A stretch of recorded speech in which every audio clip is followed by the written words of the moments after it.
Hey everyone, welcome back to my channel. आप देख रहे हैं आपकी अपनी क्लासेस के आर स्टडी क्लासेस। और आज की इस वीडियो में हम पढ़ने वाले हैं क्लास 8 का हिंदी दूरवा का चैप्टर 16, जो कि है बूढ़ी अम्मा की बात।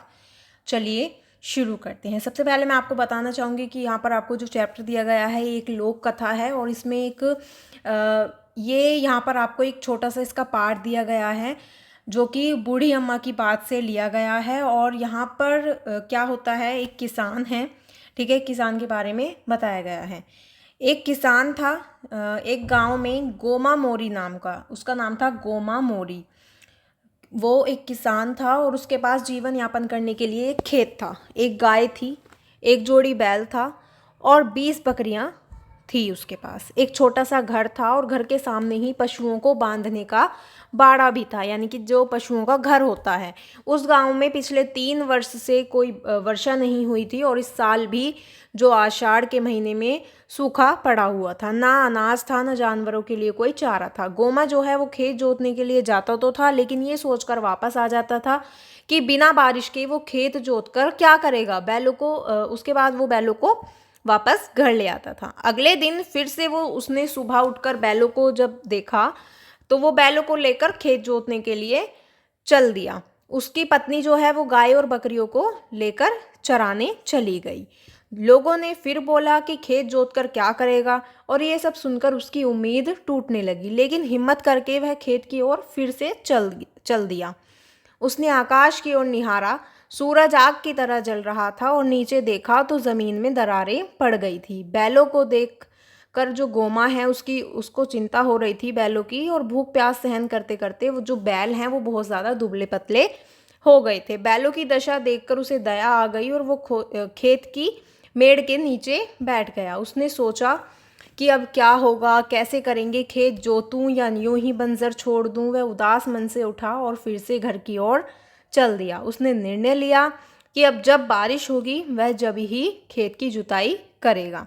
दूसरे दिन वो फिर से गया, और उस दिन धूप जो थी वो बहुत ज़्यादा तेज़ थी। उसकी हिम्मत टूटने लगी।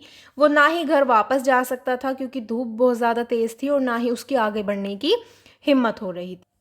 गोमा रास्ते में ही बैलों को रोककर एक पेड़ के नीचे बैठ गया, और एक बूढ़ी अम्मा भी उसी पेड़ के नीचे आकर बैठ गई। गोमा ने उससे पूछा, अरे ओ बूढ़ी अम्मा, इतनी तेज़ धूप में तुम कहाँ से आ रही हो और कहाँ तुम्हें जाना है?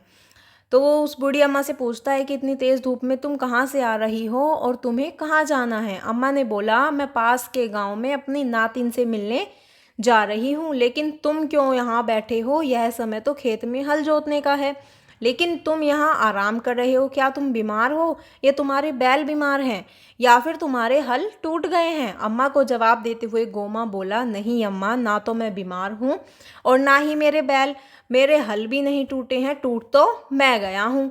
अम्मा, तुम तो जानती हो पिछले 3 साल से वर्षा नहीं हुई है, और इस वर्ष भी आषाढ़ सूखा है, तो ऐसे में खेत जोत कर क्या करूँगा? बूढ़ी अम्मा ने गोमा को समझाते हुए कहा, देखो बेटा, यह सब तुम प्रकृति पर छोड़ दो। तुम खेत जोत कर तैयार रखो, बारिश अवश्य आएगी। उसके बाद जो गोमा है वो बूढ़ी अम्मा को निराश मन से कहा, उसने कहा कि खेत बहुत कठोर हो गए हैं, बैल बहुत कमज़ोर हैं, उन्हें पेट भर चारा तक नहीं मिलता, पेड़ के पत्ते भी ख़त्म हो गए हैं, जो पानी है उसकी बहुत ज़्यादा समस्या है, और पानी के पीने के लिए भी पानी नहीं है, यहाँ सब खत्म हो गया है। बारिश की आशा हो तो हिम्मत भी बंधे। गोमा ने अम्मा को अपना दुख बताया। बूढ़ी अम्मा ने गोमा से कहा, बहुत खूब कहा तुमने कि पेड़ में पत्ते नहीं हैं। पत्ते कहाँ से आएंगे जब पेड़ ही नहीं बचे? सब लोग तो जंगलों को काटने में लगे हैं, पेड़ को काटकर प्रकृति के साथ खिलवाड़ कर रहे हैं। अगर पेड़ होते तो हरियाली होती, हरियाली होती तो वर्षा भी होती, लेकिन सब नष्ट हो रहा है। अब तो तुम लोग पेड़ों को सहेज कर रखो या नए पेड़ लगाओ।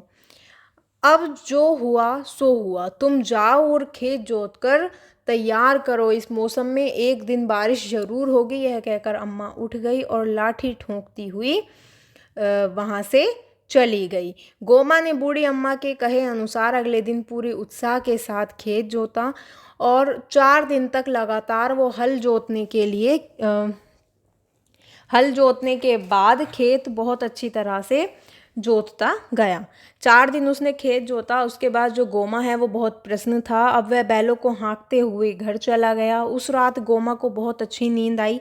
जब सुबह वह सोकर उठा तो गाय रंभा रही थी, बकरियां मिमिया रही थीं और सुबह सुबह अपने पशुओं की यह आवाज़ सुनने के लिए गोमा के कान तरस गए थे। वह खुशी खुशी उठा। उसकी पत्नी ने आवाज़ लगाई, अजी सुनते हो, बाहर आओ, देखो वर्षा होने लगी। गोमा झट से उठकर बाहर आया।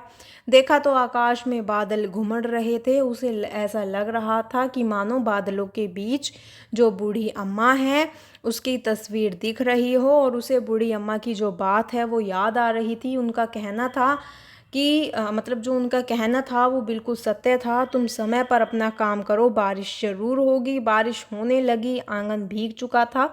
वह अम्मा से कुछ कहना चाहता था लेकिन बारिश तेज़ हो गई।